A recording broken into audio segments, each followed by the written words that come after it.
मेरे सहयोगी मुरलीधर राव जी, हमारे इस इंडस्ट्री सेल में उन्होंने बहुत अच्छा कार्य किया। ऐसे हमारे ज्येष्ठ कार्यकर्ता रवि जी, हमारे कन्वेनर नीरज जी, को कन्वेनर प्रणव जी, श्री अरुण बंसल, श्री शिवशंकर जी, श्री रजनीश गोयनका जी, जोशी जी और उपस्थित सभी भाई और बहनों, मुझे लगता है कि आज हम ऐसे समय इकट्ठा हुए हैं कि हमारी इंडस्ट्री और हमारा देश आर्थिक स्थिति से आज तक के हमारे जीवन में सबसे कठिनाई से गुजर रहा है। आपका दुख और दर्द क्या है ये मैं समझ सकता हूँ। कल रात में मुंबई में हमारी एक छोटी सी मीटिंग कुछ इकोनॉमिक एक्सपर्ट के साथ रात को 1 बजे तक बैठा था और रुपये के डिवैल्यूएशन के ऊपर मैं सोच रहा था कि कुछ हमारी सोच के रूप में कुछ हम तैयार करें। तो मैं काफ़ी इंडस्ट्री के भी लोग थे और कुछ इकोनॉमिस्ट भी थे। जो कुछ देख रहा था उससे मुझे भी बहुत आगे अंधेरा दिख रहा है। अभी जो है वो तो इस सरकार ने अभी इस देश को चौपट करने का केवल अभी तक न्यूज़ रील बताई है। अब सही फिल्म अभी शुरू होना बाकी है, ऐसी हालत है। एक एसएमएस मुझे मिला था और उसने बहुत अच्छा कहा था। वो बात उन्होंने कही इसलिए आपको बता रहा हूँ। उन्होंने कहा कि भ्रष्टाचार और महंगाई के कारण लोग देश के प्रधानमंत्री के पुतले फूंक रहे हैं, पर हमने ऐसे पुतले को प्रधानमंत्री बनाया जो देश को फूंक रहा है। विनोद की बात छोड़ दी जाए तो किसी भी राज्य में, किसी भी राष्ट्र में, किसी भी कारपोरेट में और किसी भी इंडस्ट्री में 3 बातों की जरूरत होती है: सक्सेसफुल लीडरशिप, यशस्वी नेतृत्व, प्रभावी वक्तृत्व, effective public speaking and professional management on the basis of ethics, morality and values. Professional management चाहिए।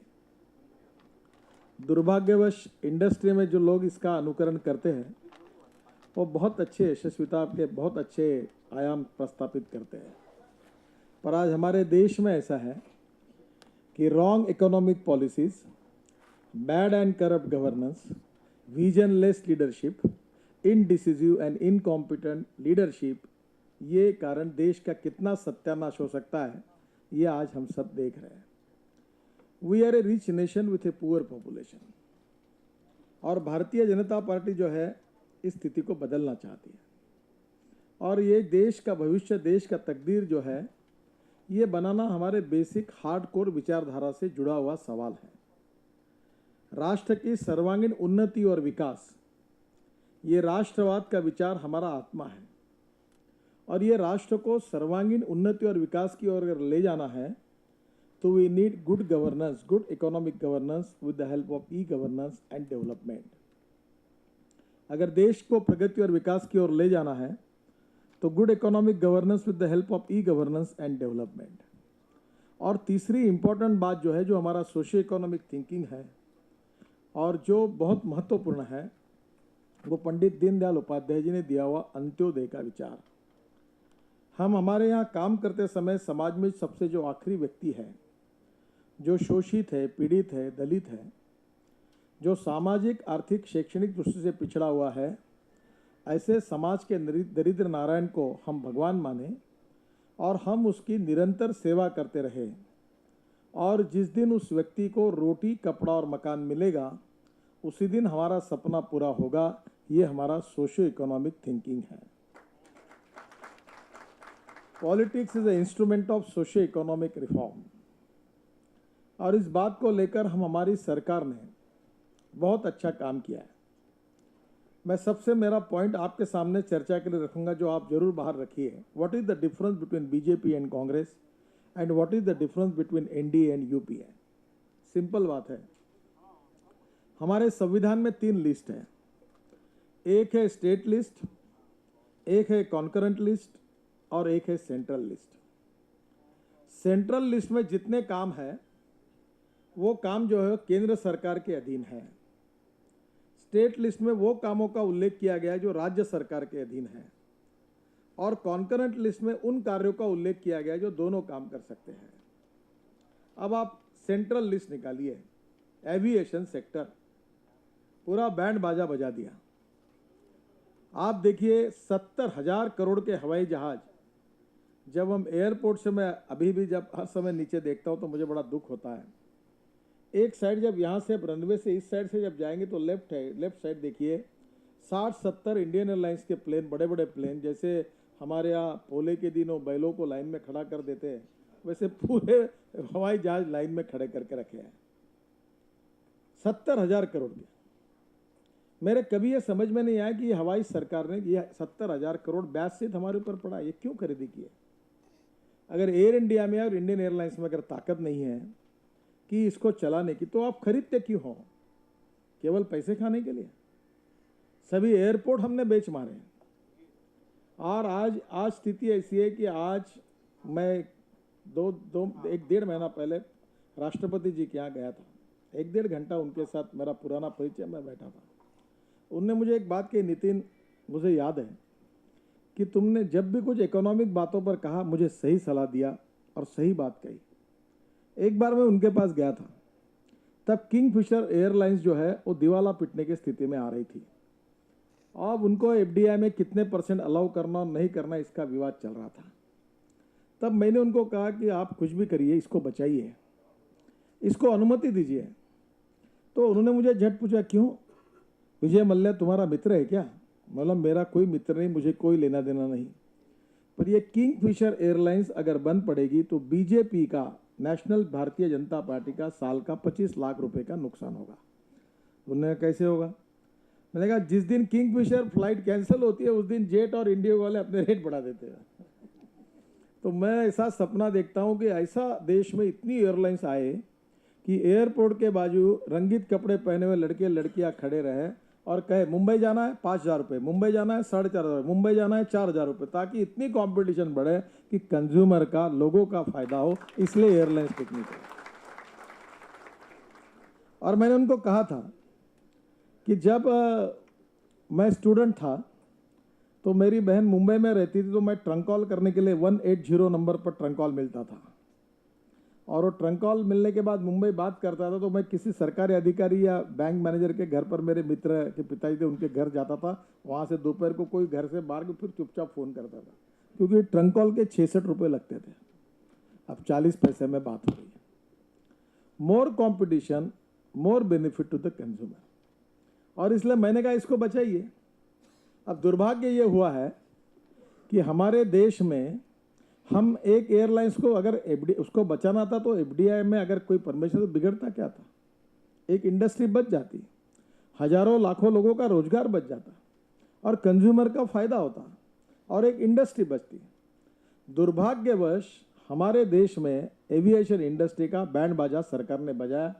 अब बाकी भी एयरलाइंस तकलीफ में है। बहुत बार जब मुझे पिछले 5-7 दिन में 2-3 बार जेट एयरवेज के गोयल जी मिले, तब मैंने उनको जब कहा कि ये कंपटीशन होनी चाहिए और इस प्रकार से लोग खड़े हुए एयरपोर्ट पर, तो बोले आपकी सरकार आए तो पहले ही हमको बंद करने की परिस्थिति में आप लाओगे। मैं बोला ऐसा नहीं, आप नए रूट देखिए। फॉरेन एयरलाइंस के जो प्लेन इंडिया में आते हैं उसके बजाय आप चलाइए, रेट कम करिए, मोर कॉम्पिटिटिव बनिए और इकोनॉमिक वायबिलिटी आपकी लाइए। दुर्भाग्यवश एविएशन सेक्टर खत्म हो गया। फिर आप माइनिंग सेक्टर निकालिए। हमारे गोवा सरकार के 7,000 करोड़ रुपए साल का नुकसान हो रहा है। वहाँ एक आयरन का डंप पड़ा हुआ है, रेड कलर का। आप अगर गोवा में अंदर में जाओगे तो ऐसे बड़े बड़े टेकड़ी जैसा पड़ा हुआ है, और बरसात के दिनों में उसका पूरा पोल्यूटेड वाटर पीने के पानी में जाता है और पानी को पोल्यूटेड कर देता है।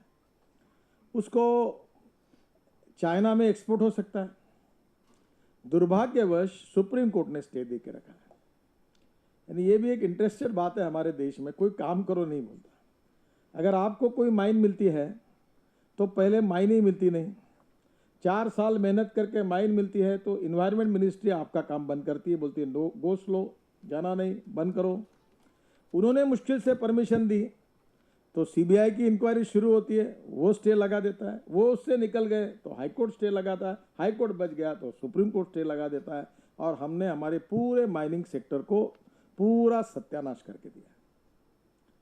मुझे लगता है कुछ चीज़ों के बारे में हमने देश में बोलना चाहिए। जैसे मैं आज आपके सामने बात कर रहा हूँ, मैं ये मांग करता हूँ और भारत सरकार ने राष्ट्रपति महोदय को ये प्रार्थना करनी चाहिए कि देश की आर्थिक स्थिति को ध्यान में लेते हुए जो भी ऐसे महत्वपूर्ण विवाद सुप्रीम कोर्ट में है जिसका संबंध देश की आर्थिक परिस्थिति के साथ जुड़ा हुआ है, उसको आने वाले 3 महीने में उनको जो निर्णय करना वो निर्णय करे।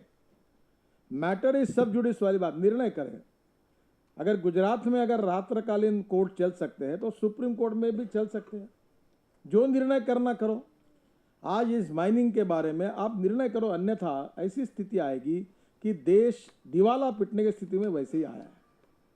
आज हमारे यहाँ 17 जगह पर गोल्ड माइंस है। हमारा गोल्ड हम नहीं निकाल पा रहे हैं। मध्य प्रदेश में तो डायमंड का इतना बड़ा डिपॉजिट है, 12 साल से चर्चा हो रही है। हमारा डायमंड हम निकाल नहीं पा रहे हैं। ये सकलेजा जी को पता है, दिग्विजय सिंह मंत्री थे तब से चल रहा है और एक दुनिया का सबसे बड़ा डायमंड हमारे पास है, कुछ नहीं कर पा रहे। 17 जगह पर हमारे पास गोल्ड है, कुछ नहीं कर पा रहे। हमारे यहाँ कर्नाटक में कोलार में डंप पड़ा हुआ है। अब गोल्ड निकालने के लिए जो टेक्नोलॉजी चाहिए वो हमारे देश में नहीं, ऑस्ट्रेलियन और कैनेडियन टेक्नोलॉजी का उपयोग करके गोल्ड निकल सकता है। अगर हमारे देश का गोल्ड अगर निकलता तो ये इंपोर्ट गोल्ड नहीं आता, तो हमारा डॉलर की रुपए की हालत ये नहीं होती। अब हमारे देश में बोले तुम गोल्ड मत खरीदो, भाई तुम्हारे यहाँ गोल्ड है उसको निकालते क्यों नहीं हो? यहाँ के माइनिंग सेक्टर में हम अगर ठीक प्रकार से काम करें तो हम देश को बहुत बड़ा फॉरेन एक्सचेंज मिलाकर दे सकते हैं, पर हमारे माइनिंग सेक्टर को हम बंद कर रहे हैं। $20 बिलियन हमारा कोल का इंपोर्ट है। आशिया में सबसे ज़्यादा कोल इंडिया के पास है। हमारे यहाँ 40% ऐश परसेंटेज है, कैलोरिक वैल्यू थोड़ी कम है, फिर भी पावर सेक्टर के लिए ये कोल यूज़ किया जा सकता है। पर आज हम अमेरिका से कोल ला रहे हैं, इंडोनेशिया से कोल ला रहे हैं, साउथ अफ्रीका से कोल ला रहे हैं।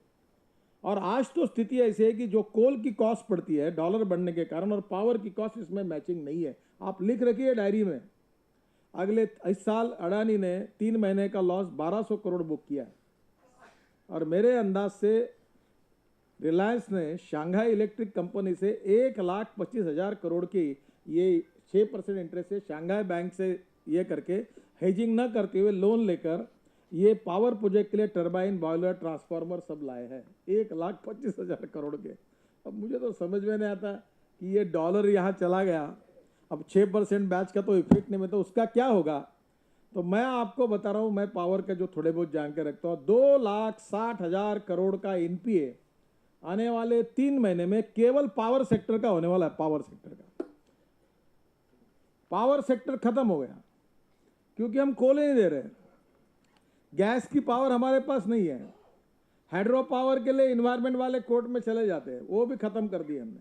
विंड पावर पर मेगावाट कैपिटल कॉस्ट 12 करोड़ रुपए है, हाइड्रो की कॉस्ट 11 करोड़ है। अब तो मैं यही कहता हूँ कि अपने घर पर सोलर पैनल लगाओ और कम से कम उतने लाइट लगाओ, आगे वो भी नहीं मिलेंगे, ऐसी स्थिति है।